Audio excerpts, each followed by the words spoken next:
Hello, everyone. Alice here. I'm here with Paul, my business partner, Hello. who many of you have already met.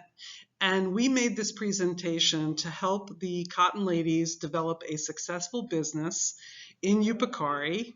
I think you remember that when I met with you maybe a year ago now, I said that I thought every woman should have her own money. And the point of this business is for each one of you to benefit. And what this presentation is going to show you is what does it actually cost and what can we actually do together to create a business from cotton. So there are many goals for this group. We don't just want to be able to pay you good wages. We want to be able to offer this opportunity to as many women who want to work.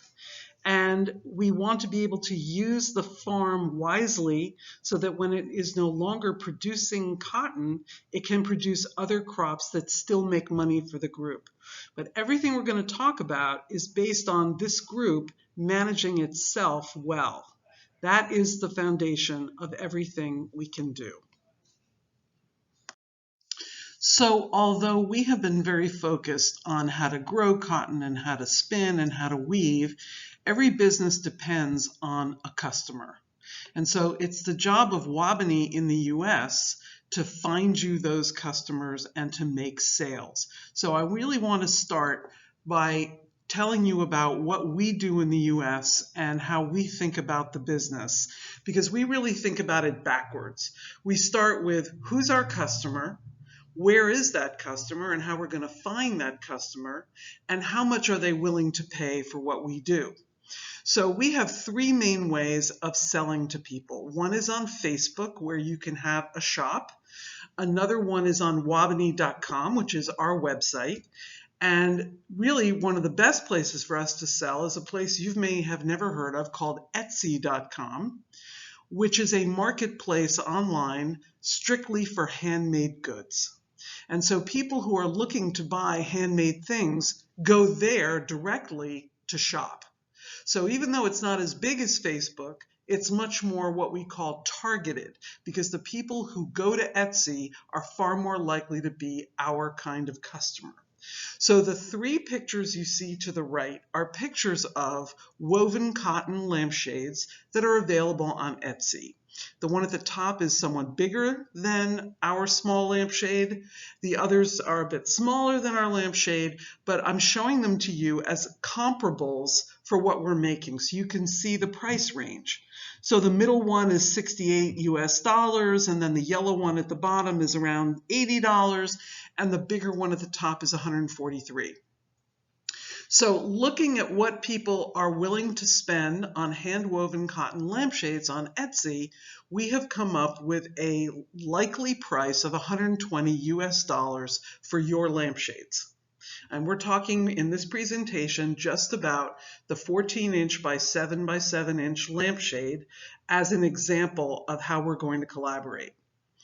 So keep that figure of 120 US dollars in mind, but don't get too excited, because making our lampshades is very expensive, as we're about to show you. Now, as I'm describing, we're selling exclusively online.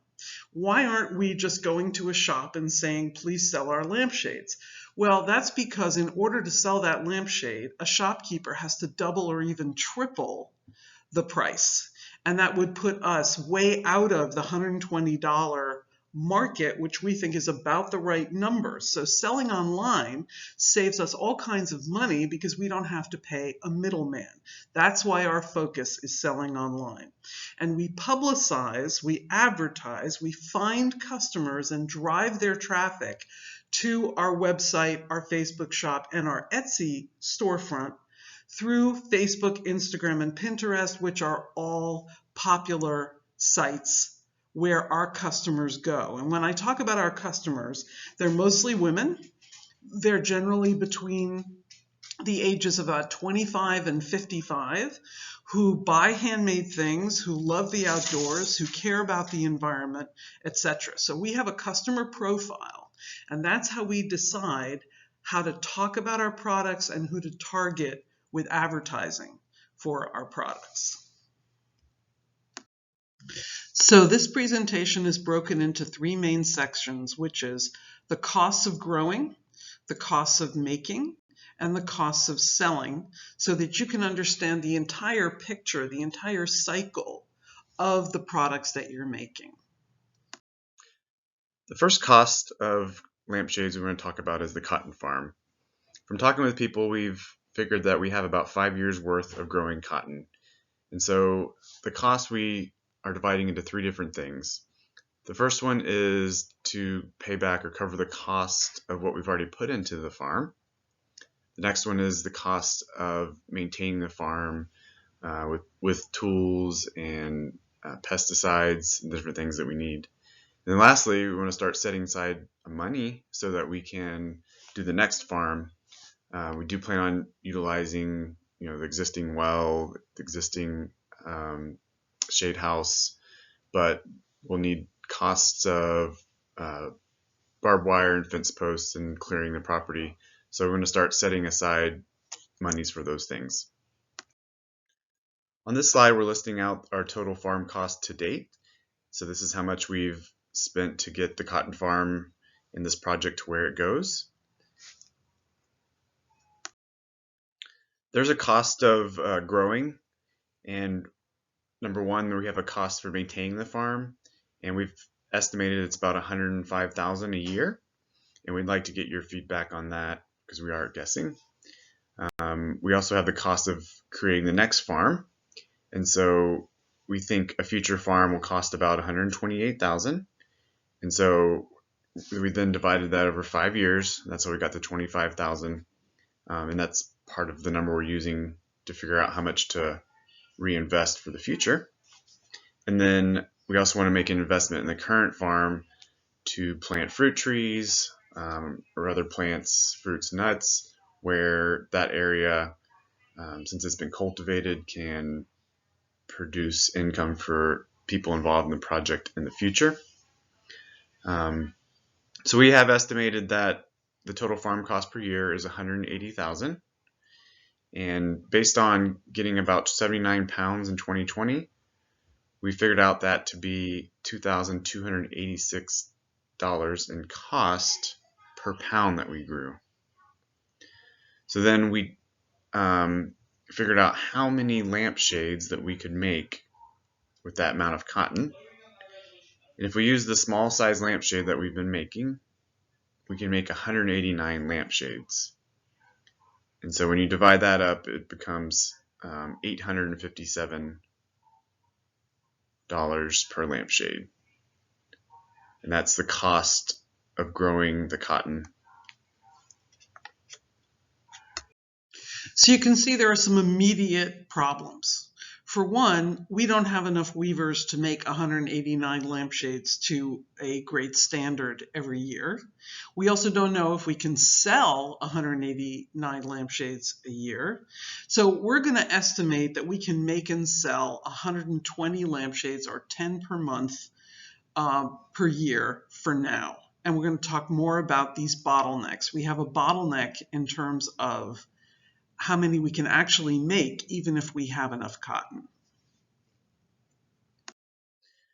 So we wanted to provide a cost for you of making a lampshade, and so we used the 14 by 7 by 7 lampshade as an example for this. And what we're doing is estimating that we can make 120 lampshades, and so we're using that number of 120 to figure out how to come up with a per lampshade cost on each one. So first of all, we have the cleaned and spun cost of the cotton, and these numbers represent what we've been paying. And on the next slide, we're going to show you how we'd like to increase your wages and show you how that plays into a different cost. So once you break down all these costs, you can see that it comes up with about $6,074, and that's just the cost of actually making the lampshade. So as I said at the beginning, the whole purpose of this project is to create good paying jobs for women that fit with women's lives. In other words, jobs where you don't have to be at a certain place for a certain number of hours, but you can work when you have time to work and you control how much you work. So I want to remind you where our original prices came from. They came from a village price for cotton, and they also came from me talking to Patsy Lorindo about how much she charges for a hammock and using that as a basis for how much per square foot weaving should cost. And that's how I came up with the original cost of $800 per square foot of woven lampshade. And the cotton spun cost came from the village price. So I've talked with Tushao and I've said, is it okay to raise the village price for cotton, or are we going to be upsetting people? And he said, no, there's not a lot of sales. You're not going to be upsetting people. In fact, you may be helping people and motivating people to grow and spin more. So we are doubling the wages of spinners and the wages of weavers. And that puts the total labor cost, the cost of making a lampshade, from the 6,000 number that we showed you before up to this 8,251 number at the bottom here. So we are making it more expensive to make a lampshade, but our goal, of course, is to reward and encourage and stimulate more traditional cotton skills in the community and create some decent jobs that are worth your time. The other cost we have is the cost of selling. And again, I base this on a number of 120 lampshades per year. And whether it's up or down, these costs will change a little bit. And so, the more that we can produce, the better, the more we can lower our cost per lampshade. So getting the package to Lethem is our first cost. We, whether we pay Julian or pay to rent a car or motorbike to get our packages there. We have the shipping from Lethem to Georgetown. We have $180 per pound, and we've been shipping stuff through TGA to get it there. Then there's a huge cost in shipping from Georgetown to USA, and using past shipping costs, we found that it's going to cost about $2,400 per lampshade to get it to the US. And then we have packaging in the US where we are printing nice labels and boxes so that people can have a good experience and make it attractive for them when they get their boxes. And then also in the US, when you buy something online, it's usually common for it to be free shipping. It's also an incentive for someone to buy. And so the $1,600 covers the cost of us shipping it from St. Louis to the customer's home. The administrative salaries are based on Marceline and Maureen being able to help this project from a bookkeeping and a coordinator standpoint. And then for marketing and sales, the e-commerce cost of $600 is an average cost for when we advertise online, like with Facebook or Google or different ways. There's a cost to attracting customers so that they actually can find and see our products. Then we have $500 for advertising costs because we do have costs in maintaining our email marketing. We have some design costs for creating graphics for our other social media platforms with Instagram and Pinterest. We have our domain site website cost as well. So when we break it down, the total cost ends up being $7,335. And again, that's the cost associated with actually just selling the lampshade. So here are all those numbers in one place. The cost of growing, which we said was $857. The cost of making, which with raises is now $8,251. And the cost of selling, which is $7,335. These are all estimates, but we hope they're close. And that brings the cost of our lampshade when it arrives in the hands of the customer in the US at $16,443. So you remember that magnificent price of 120 US dollars, or around 24,000 GYD. That means that the actual profit in this lampshade is 7,557 Guyana dollars, or approximately 38 US dollars. That is what Wabani US is essentially getting paid for our work as your partner. So what do we do? Well, we invest in you, right? We created the cotton farm, and we buy your lampshades, and we provide meals, and we do training. All the things that we do for you are our cost. We develop these products. When you learn how to weave, and you're not quite ready to make a lampshade for a customer, we buy your lampshade anyway, and we hang it around Kaiman House because we want to encourage you and help you develop as a skilled maker. And the only way we can do that is by buying your product. So we can't sell that lampshade. We can perhaps use that lampshade and keep you making. So that's another thing we spend money on. We spend money, as Paul talked about, to create and maintain all of this online presence and to manage it. And we have marketing and sales. We're the ones who find the customers and talk to the customers and send them emails and have conversations and find them for you. So marketing is getting your product to market and everything involved in getting customers to discover your product. And then sales is everything involved in actually closing the deal with the customer. And then there's administration, because we have to track the finances of all this, the logistics of all this. So that's what we're doing for $37.79 US on each lampshade. And that's how we can afford to keep working with you. And I'm sure that part of what you're thinking right now is, well, why don't they just do it for free? Well, even if we could do it for free, which we can't do it forever for free, as we have been, you are going to have other partners someday, we hope. If this business persists, there are going to be other people coming to you and saying, well, we like your lampshades, but we wanted you to make a slightly different lampshade than you make for Wabani. And this is our offer to you for how much we'll pay for that lampshade, and then how much we're going to get paid for that lampshade. And so we consider our relationship with you partly training in how you're going to be a successful business. It's not our goal to be your only customer, but it is our goal for you to be a business that could survive into the future, so that your daughters, if they want to, can learn how to weave hammock style and make a living. So we feel that if we worked for free, not only would we not be able to do this for much longer, but we also wouldn't be helping you understand how a real business works. So we have both of those thoughts in mind. And finally, this is our last slide. I want to turn the conversation over to the group. We see, from our perspective, two main issues that we'd love you guys to discuss. One is the problem of the weaver bottleneck.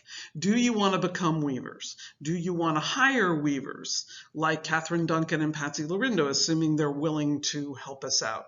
Or you want to do some combination of those two in order to reach the 120 lampshade per year goal? We would love to have a training workshop, but you have to want to do it. And enough of you have to want to do it and be willing to persist until you make a lampshade that looks as good as Maureen's lampshades, because they look awfully good. And then another problem we have, another bottleneck we have, is work at the farm. Because as I understand it, Maureen and Marceline are doing basically most of the farm work, or at least that's my impression. I could be wrong. And I'm sure you're thinking, well, they get paid a salary, why shouldn't they? But the reality is that for us to grow, for us to be able to not only make the most out of the farm we have, but then when we get our next farm next door to it, and now we have two farms, because we're going to hopefully leave behind a fruit tree and nut and neem farm where the cotton is now. And then we'll have the second farm, which is going to be all the new cotton. Now there's going to be twice as much to manage. And Marceline and Maureen cannot do it all, and we should not expect them to do it all. So I would like you guys to talk about the farm work. the way I have been thinking about it, and it might not be workable, but the way I have been thinking about it is that it's kind of a membership fee for belonging to this group. That you guys would create a calendar and everybody would have their days in the month when they go to the farm and what they're going to do there. And that is what you pay into this group is your work at the farm in order to have the benefits of belonging to this group and making money. And that seems from where I sit to be a reasonable expectation. I don't know how you feel about it really, and I would love it if you would discuss it and get back to Paul and me on whether you feel that's reasonable. And I do think it's possible to manage these farms through a rota system that will not place an undue burden on any one or two people. That's my hope. Now, I realize you may also have questions about all sorts of things in this presentation, and we want to hear them and we want to respond to them. So I hope it's been educational. You can go through this as many times as you need to, and Marceline can pause at any point. And I look forward to hearing your comments and your criticisms and your questions. And I just wish I could be there with you in person. So, Merry Christmas, everybody. I miss you. Bye-bye.